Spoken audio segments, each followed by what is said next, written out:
This is where Maximus reveals himself as the movie's villain, as Maximus blasts his niece into a wall, explaining to her they didn't agree to it.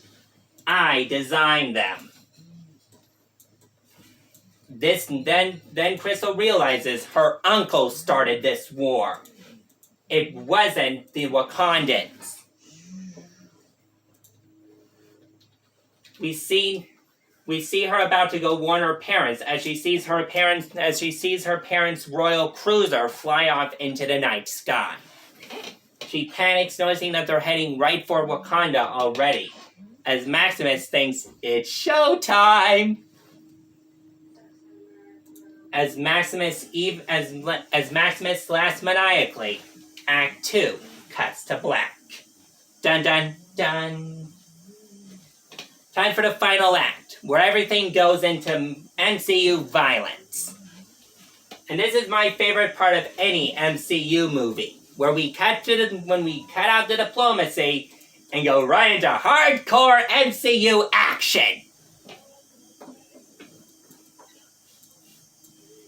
The action set pieces begin right on screen with the first bombing run, as Wakandan cities are attacked. The Dora Milaje jump on top of the war drones and stab into them, destroying them in one hit. As Maximus realizes that if this continues, everyone will realize it was him. So he needs to make himself sound innocent. As he sends out the vibranium battle drones, this is where Queen Ramonda realizes that the Inhumans are behind all this.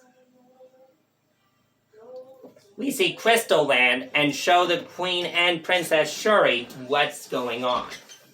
As Queen Ramonda sees this, she watches the recording of Maximus as the Queen realizes that the Inhumans aren't behind all this. This is where the final battle can really get underway.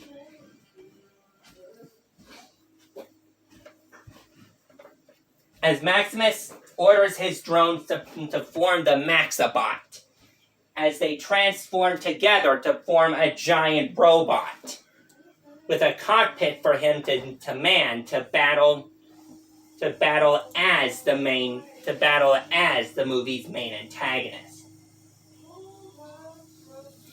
The movie plays out the same way from the beginning. The movie plays out pretty much the way you expect. Maximus battles his brother because of his...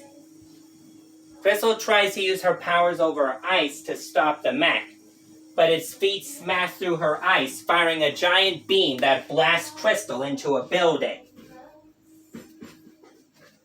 This is where Black Bolt decides to save his daughter the only way he can, as he releases a powerful shout that blasts through Maximus's robot's chest, allowing Crystal to launch ice shards into the robot's chest. As Maximus panics, he tries to pull levers back and forth to try to stop the mech, to make the mech work, but it won't. The mech's on overload. As it explodes, Maximus is sent hurling out of the mech and onto the streets, where the Dora Milaje points spears at him. Maximus surrenders as the final scenes of the movie play out.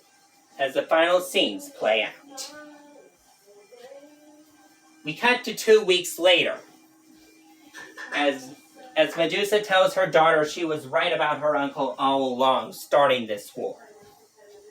But Medusa asks her daughter why she didn't tell them, and Crystal explains she tried, but her parents were too busy with the war. Black Bolt puts his hand on his daughter and gives a soft smile. Wakanda is not damaged. Surprisingly, the vibranium withstood all the attacks.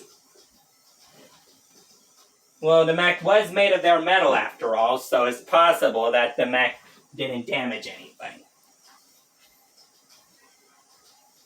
Peace talks continue as a peace treaty is signed between Wakanda and Atalan.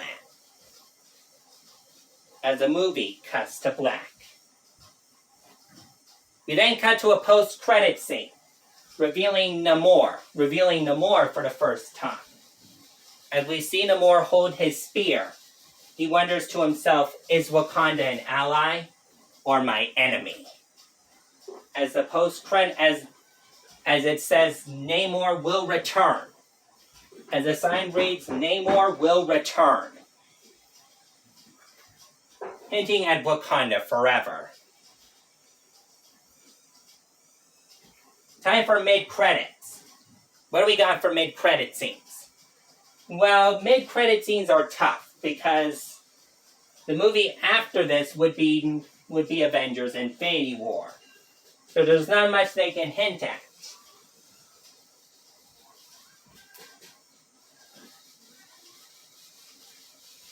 But we see Maximus locked up in the brink as Maximus smiles in the raft, explaining, very soon I'll be out of here, and my plans will continue. As it reads, the Inhumans will return. That means that this is setting up a possible sequel. Could this mean that Maximus is preparing for a war? Or could he be planning something else?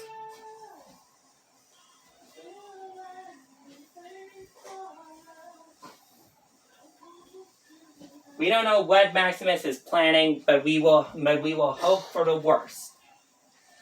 As the movie cuts to black. Bum.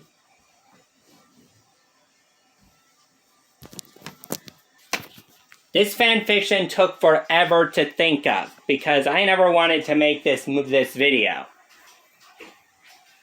See you guys next time. As I maybe look at the sequel to Inhumans. Dun dun dun.